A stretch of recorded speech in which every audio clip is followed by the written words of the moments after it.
Mohon berkenan Presiden Republik Indonesia untuk menuju tempat yang telah ditentukan. Penyampaian rancangan undang-undang tentang APBN tahun anggaran 2026 beserta nota keuangan dan dokumen pendukungnya dari Presiden Republik Indonesia kepada Ketua DPR RI.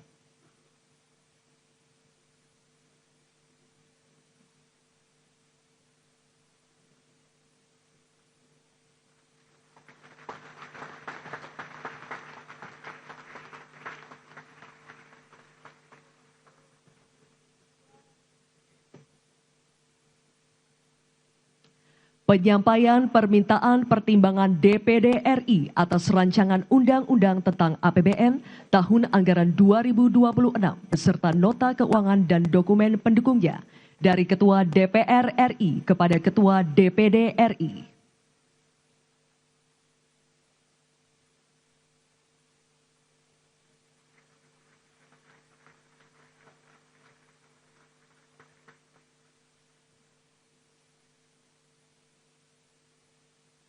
Dilanjutkan penandatanganan berita acara penyampaian rancangan undang-undang tentang APBN tahun anggaran 2026 beserta nota keuangan dan dokumen pendukungnya oleh Ketua DPR RI dan Presiden Republik Indonesia. Mohon berkenan kepada Ketua DPR RI untuk menandatangani.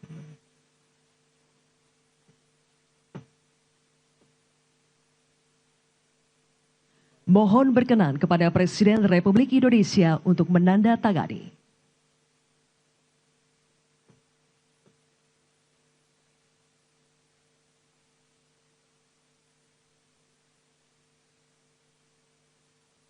Penandatanganan selanjutnya, berita acara permintaan pertimbangan DPD RI atas rancangan undang-undang tentang APBN tahun anggaran 2026 beserta nota keuangan dan dokumen pendukungnya oleh Ketua DPR RI dan Ketua DPD RI. Mohon berkenan kepada Ketua DPR RI untuk menandatangani.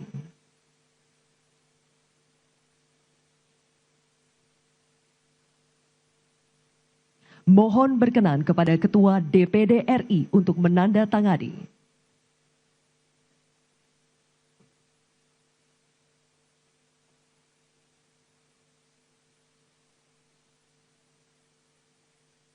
Mohon berkenan Presiden Republik Indonesia, Ketua DPR RI dan Ketua DPD RI kembali ke tempat semula.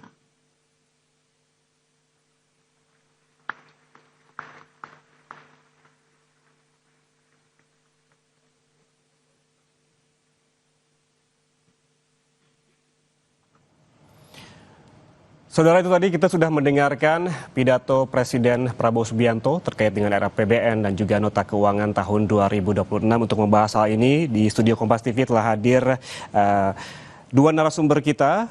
Ada Wakil Menteri Keuangan Suhasil Nazara. Selamat sore. Sore. Terima kasih telah menyempatkan waktunya di Kompas TV. Dan tadi juga kita sudah berbincang lebih awal dengan Pak Raden Pardede, ekonom senior. Kita sudah mendengarkan apa yang pidato yang sudah dibacakan oleh Presiden Prabowo Subianto begitu. Anda melihatnya dengan RAPBN 2026 yang dibacakan oleh Presiden, sesungguhnya arah APBN 2026 ini fokusnya kemana? Jadi arah dari APBN 2026 ini adalah untuk menciptakan ketangguhan ekonomi kita, kemandirian ekonomi kita, dan kesejahteraan masyarakat. 3 tema ini kita gabung, ya, kita ramu. APBN-nya harus bisa menjalankan seluruh program yang sudah dirumuskan, visi Bapak Presiden, dan juga seluruh program yang sudah dirumuskan. Lalu, tapi APBN-nya tetap harus sehat. Oke. APBN-nya harus bisa menjalankan itu dan kemudian mendukung kemandirian, ketangguhan, dan kesejahteraan masyarakat tadi. Oke, APBN difokuskan pada 8 anggota prioritas. Ini program prioritas ya. Program prioritas. Boleh di breakdown lagi detailnya seperti apa dan bagaimana pendanaannya atau pembiayaannya? Kalau 8 tadi ya kita udah dengarkan ya, 8 yang dari Presiden. Termasuk dalamnya adalah swasembada pangan, swasembada energi, perumahan kita, pertahanan semesta kita, hilirisasi dan investasi untuk perdagangan global kita, UMKM kita dan beberapa yang lain lagi. Itu semua adalah turunan dari tadi, menciptakan kemandirian, ketangguhan ekonomi, dan kesejahteraan masyarakat. Bagaimana membiayainya? Cara kita bernegara, pembiayaannya adalah pertama, yang namanya APBN itu sumber penerimaannya, pendapatannya berasal dari penerimaan negara. Oke. Yang bayar pajak, yang bayar seluruh bea pabean, yang bayar seluruh cukai, yang bayar penerimaan negara bukan pajak. Itu penerimaan negara, pendapatan negara. Dan kemudian dengan penerimaan negara itulah yang kita gunakan untuk membiayai belanja-belanja.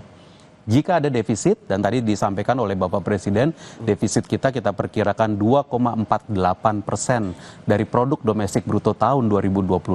Defisit ini kita lakukan pembiayaan, penerbitan surat berharga negara, artinya kita mengelola utang dengan sangat hati-hati. Tadi Bapak Presiden juga menyampaikan perlunya pembiayaan yang inovatif, inovatif financing, dan pengelolaan utang yang prudent, berhati-hati, tapi terus dijaga pengelolaannya dengan Inovatif financing perlu digarisbawahi. Itu seperti apa, Pak Suwa? Ya. Inovatif financing itu jadi kalau bisa ya, kita nggak hanya berpikir kalau lagi mau ada pengeluaran tuh kita hanya berpikir belanja.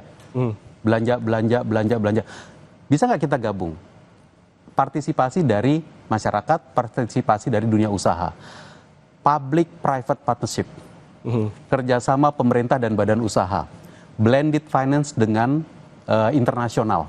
Jadi kita kita bisa menawarkan program-program tertentu, apalagi kalau sifatnya belanja modal, lalu kita undang supaya ikut berpartisipasi. Nanti APBN-nya masuk sekian persen,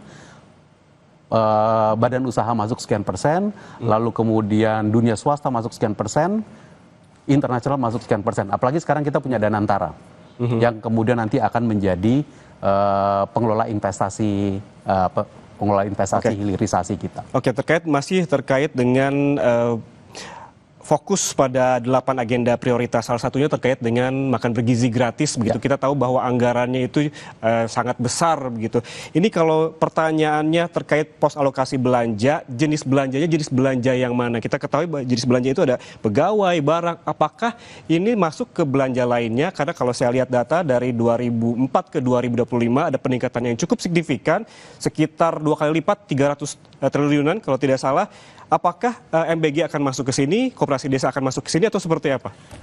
Beda-beda ya. Jadi yang makan bergizi gratis, Bapak Presiden telah mengalokasikan untuk tahun 2026 335 triliun rupiah. Itu adalah untuk membiayai pemberian makan bergizi gratis untuk anak sekolah, ibu hamil, dan beberapa kelompok lainnya sebanyak 82,9 juta penerima.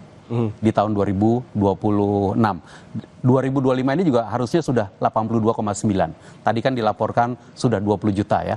Akan menuju 82,9. Jadi tahun depan itu ibaratnya full 1 tahun 82,9-nya. Nah, itu ada yang berupa pasti ada yang beli barang. Dari dapur itu beli beras, beli bahan makanan, beli sayurnya, beli proteinnya, telur dan yang lain, dan daging dan yang macam-macam. Ada juga yang untuk biaya pegawainya.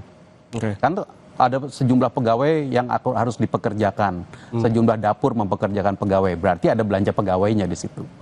Kemudian ada juga nanti komponennya yang berupa belanja modal. Dapur kan, kalau misalkan dapurnya adalah milik dari, ini kan berarti kita bangun, ya, ada belanja modalnya. Jadi kelompok belanjanya nanti bisa tersebar. Secara fungsi, ya, ini ada istilahnya nih, fungsi pendidikan, sebagian kalau untuk membiayai makan bergizi gratis di sekolah, ya masuk ke fungsi pendidikan. Jadi berarti tersebar ya? Tersebar. Kalau nanti untuk ibu hamil, berarti masuk ke fungsi kesehatan. Gitu. Jadi nanti secara angka 335 triliun itu kita sebar gitu. Saya ke Pak Dede, kalau melihat tadi angka-angka yang sudah dibacakan oleh Presiden Prabowo, termasuk juga pendapatan negara, penerimaan pajak yang juga meningkat sekitar kurang lebih 200 triliun begitu targetnya. Anda melihat hal ini sebuah bentuk yang ataupun target yang logis atau seperti apa? Seperti biasa ya, kalau bikin target itu harus lebih tinggi supaya kerja keras. Oke. Jadi motivasi. Teman-teman di DJP harus kerja keras untuk mencapai itu. Karena kalau kita lihat sampai dengan semester pertama kan belum ya. Jadi semester kedua harus lebih baik dan nanti tahun depan harus lebih baik lagi. Itu memang dari dulu sampai sekarang pemerintah konsisten membuat itu. Jadi target itu dibuat supaya mereka kerja keras. Oke. Jadi untuk revenue saya pikir ya harus lebih kerja keras lagi karena seperti yang kita lihat semua bahwa belanja kenaikannya lumayan ya. Oke. Itu harus diimbangi oleh pendapatan. Oke. Ya, baru baik pendapatan pajak maupun yang non pajak tadi. Oke. Karena anggarannya itu kan juga naik lumayan dengan program-program yang disebutkan tadi, apakah MBG, apakah KMP. Oke. 8 agenda prioritas. Pak Sua, kalau kita melihat 8 agenda prioritas ini bagaimana menjelaskan kepada publik bahwa APBN 2026 ini tetap kredibel dan juga sehat? Seluruh program prioritas Presiden yang merupakan deskripsi dari visi Presiden Prabowo itu ada dalam APBN. Oke. Jadi di dalam belanja, di dalam pembiayaan itu semuanya komplit di sana. Nah, dengan telah memasukkan seluruh program prioritas, seluruh kepentingan belanja pegawai untuk membiayai ASN, TNI, Polri, dan yang lainnya itu, kemudian untuk belanja barang, untuk belanja perlindungan sosial yang tadi juga disampaikan oleh Bapak Presiden, perlindungan sosial terus dijalankan, PKH, BPN, itu semua ada di dalam APBN. Setelah memasukkan ke dalam APBN semuanya komplit, defisit kita tetap di bawah 3%.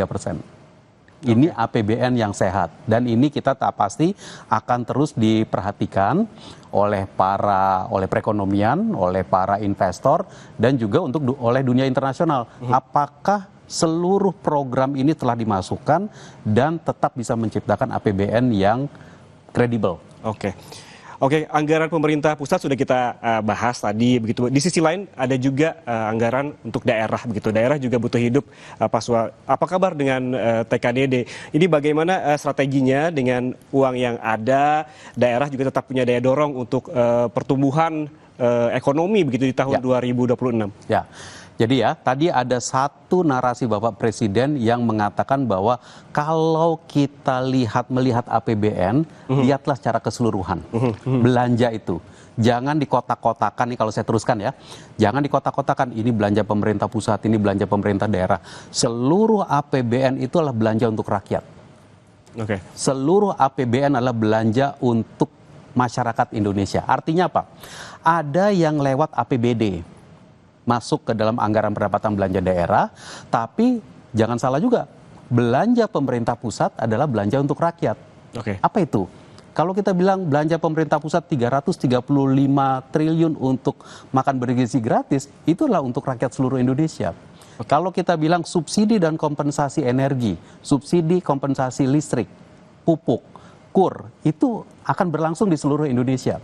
Jadi, kalau kita lihat belanja pemerintah pusat secara khusus, PKH, BPNT, makan bergizi gratis, lalu kemudian revitalisasi sekolah, revitalisasi rumah sakit, menanggung penerima bantuan iuran untuk jaminan kesehatan nasional, itu adalah untuk rakyat seluruh Indonesia. Jadi, poinnya adalah, yang disampaikan oleh Bapak Presiden tadi, total belanja, coba kita perhatikan berapa keseluruhan belanja negara itu adalah untuk masyarakat. Nah, ada yang lewat ke APBD, lewat transfer ke daerah. Kita berharap teman-teman yang mengelola APBD akan menggunakan ini seefisien mungkin, seefektif mungkin untuk kegiatan di daerahnya. Tapi pemerintah pusat juga akan masuk ke seluruh daerah di Indonesia dan menyelenggarakan pembangunan di seluruh Indonesia itu. Pak Raden, bagaimana? Sepakat? Ya, sepakat, tapi begini. Yang kita harus antisipasi nih Pak Sua ya, bahwa pemerintah daerah itu juga dipilih oleh konstituen di sana. Yang kemungkinan terjadi mereka dulu juga menjanjikan macam-macam. Seperti biasalah, ada visi dari kepala daerah, ada visi dari presiden. Kepala daerah ini kan ingin juga terpilih lagi berikutnya. Jadi artinya begini, mereka melihat kalau tadi transfer ke daerah lebih kecil. Kalau saya melihat, ini perlu dikomunikasikan dengan baik ke daerah dalam arti seperti ini. Bahwa ukuran kinerja mereka bukan hanya dilihat dari uang yang ditransfer ke daerah itu. Jadi misalkan katakan program KUR atau program MBG, itu juga bisa diklaim oleh daerah bagian dari keberhasilan dia di situ, manakala dia juga memfasilitasi KUR dengan baik, memfasilitasi MBG dengan baik. Supaya mereka juga dapat bagian. Karena yang saya khawatir adalah di situ sebetulnya. Persoalannya kan daerah ini merasa, loh kinerja saya jadi rendah dong kalau begitu. Itu yang menurut saya yang perlu dikomunikasikan. Bagus sekali. Tapi yang menarik juga Pak Sua bahwa tadi ketika kita membahas terkait dengan dana TKDD yang turun begitu dari tahun lalu sebesar 919 triliun, kemudian yang asumsi yang di tahun ini sebesar 650 triliun begitu. Presiden bilang bahwa ini bukan TKDD ini bukan satu-satunya instrumen pemerataan daerah. Betul. Bagaimana menjelaskan hal ini? Yang saya sebut tadi. Kalau pemerintah pusat membiayai makan bergizi gratis, itu kan di seluruh Indonesia. Ya kan? Kalau pemerintah pusat melakukan revitalisasi sekolah, itu kan di seluruh Indonesia. Penerima manfaat dari APBN, baik itu belanja pusat maupun TKD, ada di seluruh Indonesia. Jadi APBN ini bekerja di seluruh Indonesia. Jadi APBN itu selalu memiliki 3 fungsi. Fungsi alokasi, fungsi stabilisasi, dan fungsi distribusi. Ini yang dimaksud Bapak Presiden. APBN itu belanja di seluruh daerah. Nah, saya senang sekali dengan pendapat Pak Raden, saya setuju sekali. Jadi kalau sekarang ya, pemerintah pusat menyelenggarakan makan bergizi gratis.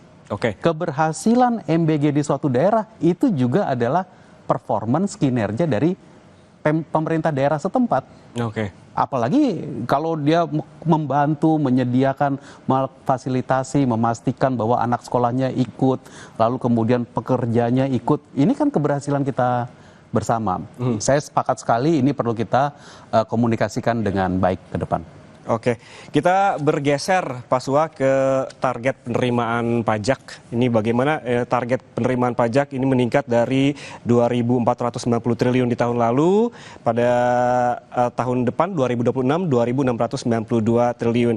Ini bukankah kalau ekonomi tinggi, rasio pajak juga harus lebih tinggi dari tahun lalu? Ya. Jadi pajak itu kan penerimaan pajak ya, terutama kita kumpulkan dari seluruh perekonomian. Pajak itu kita kumpulkan dari aktivitas ekonomi. Jadi kalau aktivitas ekonominya meningkat, kita bisa expect, kita bisa harapkan penerimaan pajak meningkat. Ini yang kita harapkan ke tahun depan.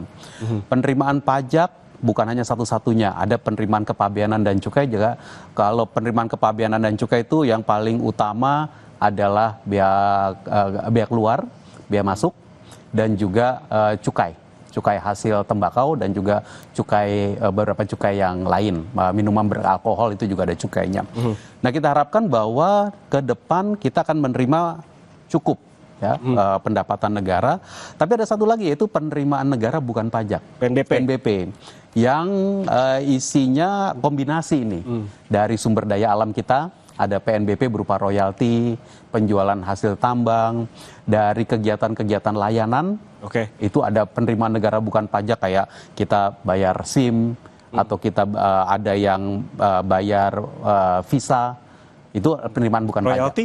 Royalti adalah penerimaan negara bukan pajak. Royalti itu ada yang dari batu bara, ada yang dari komoditas-komoditas lainnya. Jadi ini semua adalah kita kumpulkan. Ini sangat tergantung dengan gerak ekonomi. Semakin tinggi gerak ekonomi, semakin tinggi penerimaan ini. Semakin bagus harga di internasional, semakin tinggi penerimaan PNBP dan penerimaan pajak kita. Jadi ini yang mesti kita lakukan ketika kita mengelola APBN selama 1 tahun anggaran. Setiap waktu kita perhatikan bagaimana harga, bagaimana komoditas, bagaimana produksi, bagaimana volume, bagaimana ekspor, impor, dan kemudian kita kita cek terus. Makanya Kementerian Keuangan tiap bulan kan melaporkan kepada media, supaya semua tahu gitu. Menyambung terkait dengan PNBP tadi, kan biasanya di tahun-tahun sebelumnya ada dividen dari BUMN. Nah, di tahun depan begitu ada kehilangan sekitar 80 triliun. Bagaimana tahun ini? Bagaimana substitusinya? Jadi dengan cara pandang kita tuh begini, ketika kita membuat APBN 2025 kan bikinnya tahun lalu, ya kan? Lalu kemudian di situ kita estimasi ada pembayaran dividen dari BUMN sekitar 90 triliun. Ya. Lalu kemudian awal tahun ini 2025 disahkan Undang-Undang 1 tahun 2025 tentang pembentukan Danantara. Dan dengan itu maka ditandailah pembentukan itu, salah satunya adalah dividen dari BUMN akan dikelola oleh Danantara. Nah, kita estimasi karena sudah sempat ada yang bayar dividen interim dan macam-macam itu sekitar 10 triliun, maka sisanya 80 triliun itu nanti dikelola oleh Danantara. APBN-nya menyesuaikan nanti. Tapi yang jauh lebih penting adalah dengan dikelola oleh Danantara ini kita berharap uang 80 triliun itu dan seluruh aset Danantara yang lain kemudian diputar berkali lipat. Tadi Bapak Presiden bahkan sudah menyampaikan angka 50 billion US dollar sebagai bentuk dari sumbangan investasi. Jadi diputar oleh Danantara, dan ini memerlukan kepiawaian badan usaha bagaimana daftar proyeknya apa, bagaimana memutarnya, tapi akan menciptakan investasi untuk Republik Indonesia.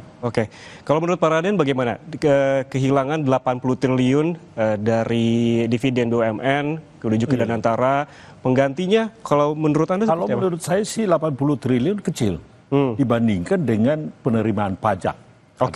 Jadi kalau saya itu lebih concern seperti ini.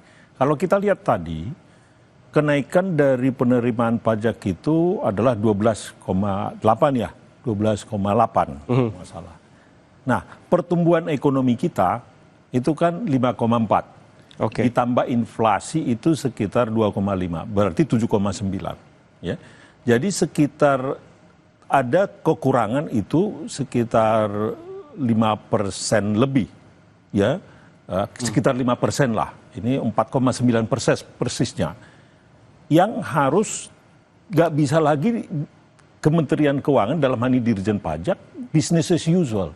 Karena business as usual itu kira-kira ya bahwa penerimaan pajak itu kira-kira sama dengan penerimaan nominal tadi yang saya katakan 7,9. Padahal ini targetnya kan 12,8. Berarti artinya harus ada kreativitas dari pemerintah dalam hal penerimaan pajak. Jangan disebutkan kreativitas. Ini adalah sebetulnya supaya Cortex itu difungsikan lebih bagus lagi. Ya, jadi penerimaan pajak itu bukan hanya dari yang sudah saja. Ini yang selalu disebutkan, kebun binatangnya diperluas dong. Nah, itu dengan Cortex itu, maka kepatuhannya juga naik. Jumlah yang membayar pajak juga akan naik. Itu yang kita inginkan supaya itu bisa dicapai. Menyambung hal itu Pak Sua, apa saja yang cara baru pemerintah yang bisa dilakukan terkait dengan menaikkan rasio pajak? Apakah masih akan mengandalkan Cortex tadi yang hingga kini juga kita belum tahu seperti apa efektivitasnya? Jadi kan Cortex itu kan adalah sistem ya, itu kan sistem. Dia jadi gini ya, awal tahun ini sistem itu mulai dipakai. Januari mulai diaktifkan, lalu banyak beberapa masukan, ini nggak jalan, itu perbaikan yang terus-menerus kita lakukan. Dan moga-moga kita bisa lihat juga di media bahwa makin menuju ke kuartal 2 berkurang. Waktu kemarin kita kan kalau paling sibuk periode pajak itu adalah Maret dan April. Maret dan April itu paling sibuk karena individu masukin SPT, surat pemberitahuan tahunan, badan usaha juga masukin SPT, dan itu berlangsung dengan tenang. Ya, jadi berarti dengan menggunakan e-filing, Cortex kita dan seterusnya udah jalan, dan makin hari makin jalan. Nah, ini adalah administrasi. Sisi pajak yang kita sebut dengan administrasi pajak. Administrasi pajak itu tujuannya adalah mempermudah untuk masyarakat untuk memenuhi seluruh hal-hal yang terkait dengan perpajakannya. Nah, kita upayakan terus. Jadi satu, Cortex sebagai sistem kita jalankan. Kedua, kita juga sekarang mulai memikirkan bagaimana mensinergikan antara penerimaan pajak dengan penerimaan kepabeanan. Banyak sekali kalau yang namanya transaksi pajak itu tiap hari jutaan. Transaksi kepabeanan tuh tiap hari juga jutaan, dan ini harus klop. Nah, dengan adanya sistem, dengan ada Cortex, di sistemnya BC ada CESA, ini bisa dengan lebih cepat kita connect dan kita pastikan kepatuhan. Tapi itu bukan hanya yang di dalam situ. Yang disampaikan oleh Pak Raden barusan adalah kalau kita mengidentifikasi masih ada yang masih di luar sistem, Nah, ini yang kita ingin masukkan dia, ibaratnya kalau masih di luar kelas, masuk ke dalam kelas. Sehingga bisa menjalankan. Nah, ini yang diidentifikasi bagaimana tambahan-tambahan dari sistem kita, administrasi kita, sehingga bisa menjangkau yang di luar kelas tadi. Tidak spesifik tentang perubahan tarif. Ya, jadi saya tahu 1-2 hari ini ada yang mengusulkan berbagai macam pajak ini, pajak ini, pajak ini, pajak ini. Tapi menakut-nakutin itu, Pak. Ya, makanya pendekatan kita sebenarnya adalah administratif sistem yang mempermudah wajib pajak dan wajib bayar bea dan cukai itu mengakses sistem kita. Oke. Kalau kita kembali ke APBN tadi yang sudah dibacakan oleh Presiden, apakah ini sudah mempertimbangkan tarif Trump? Ya.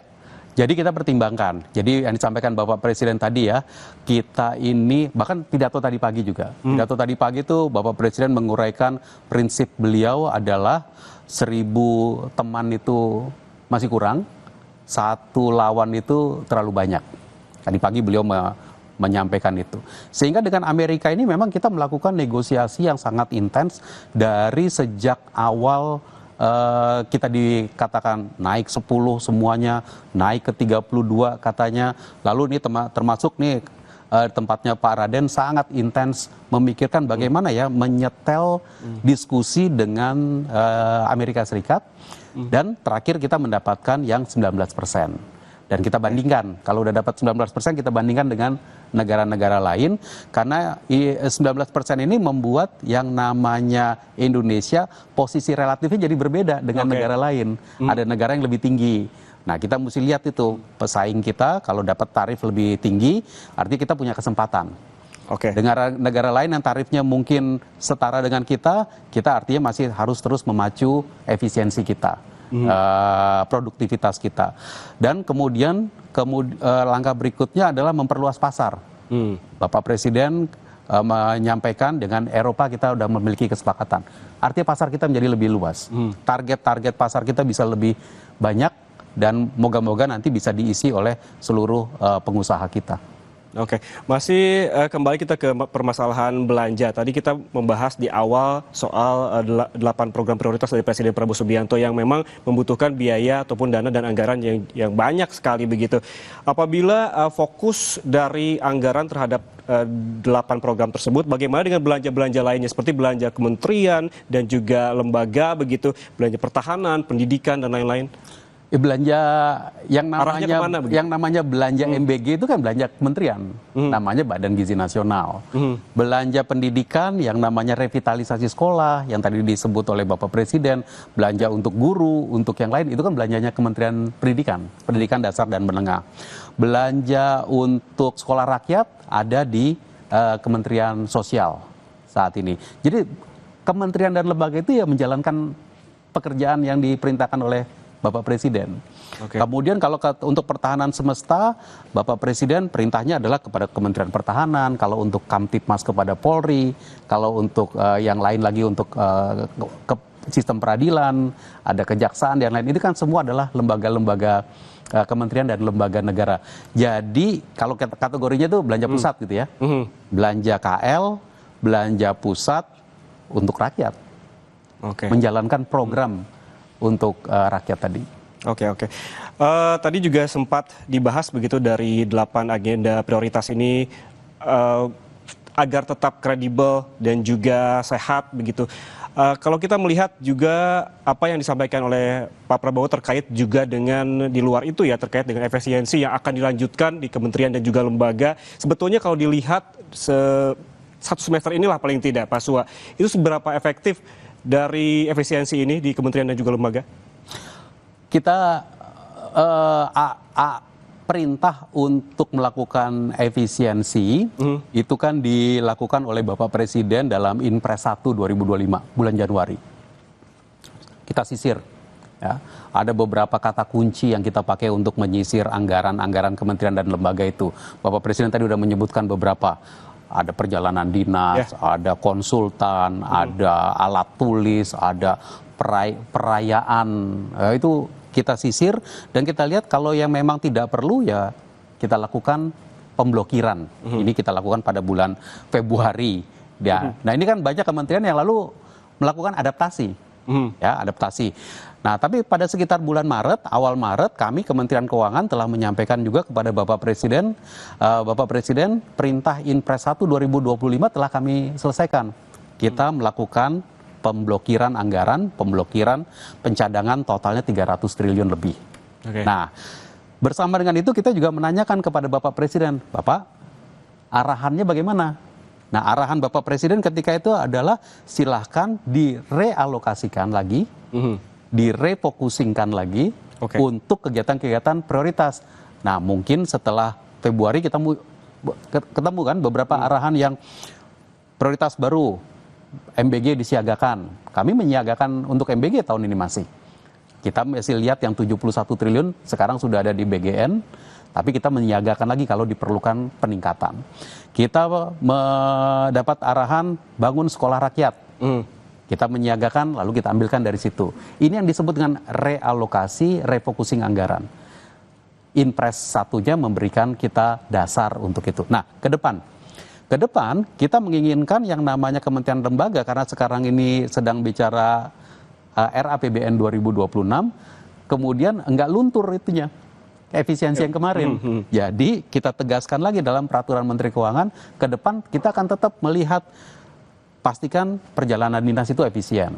Pastikan yang namanya kalau masih ada konsultan, masih ada yang lain-lain itu efisien. Nah, ini yang kita akan lihat ya. Kalau sekarang kan setelah ini kementerian lembaga kita akan sama-sama ke Dewan Perwakilan Rakyat melakukan pembahasan untuk RAPBN 2026. Nah, di situ nanti kita lihat lagi seperti apa aspirasi baik dari KL maupun dari masyarakat melalui DPR, dan kita konsolidasikan lagi sampai dengan penetapan APBN, APBN 2026 ya. Moga-moga bisa ditetapkan sekitar September atau Oktober 2025 ini. Mudah-mudahan ya Pak. Tapi balik lagi ke 8 program prioritas begitu. Salah satu yang belum dibahas adalah di meja ini adalah terkait dengan ketahanan pangan. Ketahanan pangan. Ada data Pak Sua soal indeks ketahanan pangan kita, ini peringkatnya 63 dari 113. Ini apakah ada target untuk meningkatkan ketahanan pangan di tahun 2026? Ketahanan pangan ini sangat dekat di dalam diskusi Bapak Presiden. Ya. Beliau itu sangat memiliki keyakinan bahwa kalau kita mau memastikan pembangunan, pangan ini harus aman. Ya, apalagi konstelasi dunia global sekarang lagi seperti ini, kalau kita tergantung kepada luar negeri untuk pangan, maka ini nggak baik untuk perekonomian Indonesia. Jadi kita harus bisa swasembada. Nah, yang sudah terjadi adalah swasembada dari beras. Ya, beras karena panen kita awal tahun ini cukup baik, kita juga masih punya stok beras dari tahun lalu, ditambah panen yang baik, kita juga didukung oleh alam kita karena cukup banyak hujan kemarin. Itu kita memiliki stok yang cukup saat ini. Nah, sekarang bagaimana memastikan stok ini lalu bisa mengalir kepada masyarakat pada harga yang tepat, di tempat yang membutuhkan, pada waktu yang tepat. Nah, ini alatnya Bapak Presiden, salah satunya adalah Koperasi Desa. Mengalirkan itu. Koperasi Desa menjadi tempat. Tapi ketahanan pangannya bukan hanya soal punya stok. Ketahanan pangan juga adalah tetap mempersiapkan ke depan. Maka itu anggaran untuk cetak sawah. Kita pastikan kita alokasikan dan dipenuhi. Anggaran untuk subsidi pupuk. Subsidi yang lain. Alat pertanian, alas intan. Ya, alat pertanian itu harus kita lengkapi. Lalu kemudian tadi saya katakan koperasi desanya akan menjadi alat untuk menyalurkan ini semua. Pupuk bisa lewat koperasi desa, beras bisa lewat koperasi desa. Lalu kemudian yang lain juga bisa dilakukan lewat koperasi desa penjualannya. Jadi ini sinergi yang kita harapkan nanti terus menggerakkan ekonomi rakyat ini.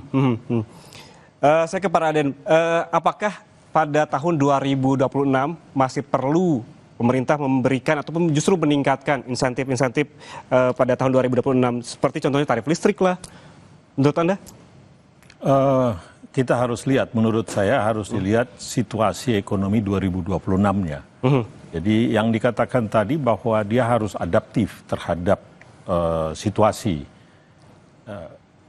Global ekonomi ini masih penuh dengan ketidakpastian. Tahun 2026 juga kita belum melihat sesuatu yang sangat jelas ya. Apakah sudah akan terang di tahun 2026 belum? Jadi saya pikir itu akan opsional itu menurut saya ya. Jadi tadi disebutkan bahwa APBN yang adaptif dan agile itu sangat penting sekali. Di dalam suasana ketidakpastian. Tapi yang saya punya catatan penting di sini dalam hal relokasi tadi itu. Kita tahu tahun 2025 ini kan karena relokasi itu sudah dialokasikan uangnya untuk program A misalnya. Tetapi program A-nya belum jalan atau terlambat ya dijalankan. Ini adalah satu miss opportunity karena uangnya sudah ada dialokasikan tapi belum digunakan. Padahal dulu kalau langsung digunakan itu sudah menggerakkan ekonomi. Maksud saya itu menjadi pelajaran penting bahwa tahun depan, di mana tahun depan kan tidak ada lagi karena programnya sudah sangat jelas itu. Itu nggak boleh lagi, itu tidak efektif. Jadi tahun ini masih ada alasan karena itu adalah program yang baru, ada adjustment. Tahun depan tidak boleh lagi karena ini akan sangat menentukan keberhasilan program dan dampaknya terhadap pertumbuhan juga akan ditentukan efektivitas dari program itu. Baik, ini terakhir Pak Sua, ini sebagai closing statement, ini pesan moralnya apa yang bisa diberikan kepada publik terkait dengan target pertumbuhan ekonomi 5,4%, what to do, apa yang bisa dilakukan oleh pemerintah? Jadi saya rasa ya kita kan membangun bangsa ini bersama-sama. Masyarakat, dunia usaha, pemerintah, baik pemerintah pusat maupun pemerintah daerah dan seluruh elemen masyarakat. Ini adalah upaya kita untuk menciptakan kesejahteraan dan APBN yang barusan disampaikan oleh Bapak Presiden RAPBN 2026 dan APBN yang sedang kita jalankan saat ini hari ini adalah APBN 2025. APBN itu adalah alatnya. APBN itu adalah alat kita menumbuhkan kesejahteraan itu. Nah, ketika kita menggunakan APBN sebagai alatnya, maka kita ingin pastikan APBN-nya itu bisa memenuhi harapan dari masyarakat. Kalau kita katakan bahwa pertumbuhan ekonomi tahun depan kita asumsikan 5,4%, kita tentu berharap bahwa nanti komponen-komponen pertumbuhannya ini akan bekerja. Konsumsinya bekerja, investasi tadi ya, termasuk investasi yang nanti bukan hanya dari APBN, investasi masyarakat, investasi dari badan usaha swasta, investasi dari Danantara, itu akan bahu-membahu menciptakan pertumbuhan ekonomi itu. Nah, dalam konteks itu nanti kita ingin membuat APBN-nya menjalankan visi Bapak Presiden, kesejahteraan masyarakat, kemandirian ekonomi, dan juga ketangguhan, mendukung ketangguhan ekonomi kita. Swasembada dan lain-lain itu adalah bentuk dari kemandirian dan ketangguhan kita. Jadi ya kita laksanakan bersama-sama. Kita melihat kombinasi belanja pusat, transfer ke daerah, semuanya kita arahkan untuk masyarakat di seluruh Indonesia. Saya setuju sekali APBN itu harus terus adaptif. Adaptif itu berarti cepat untuk beradaptasi dengan lingkungan global yang berubah dan juga harus tetap fleksibel. Karena yang namanya lingkungan global yang berubah itu kalau harga minyak itu naik turun di dunia internasional, maka penerimaan kita juga akan terkena imbas.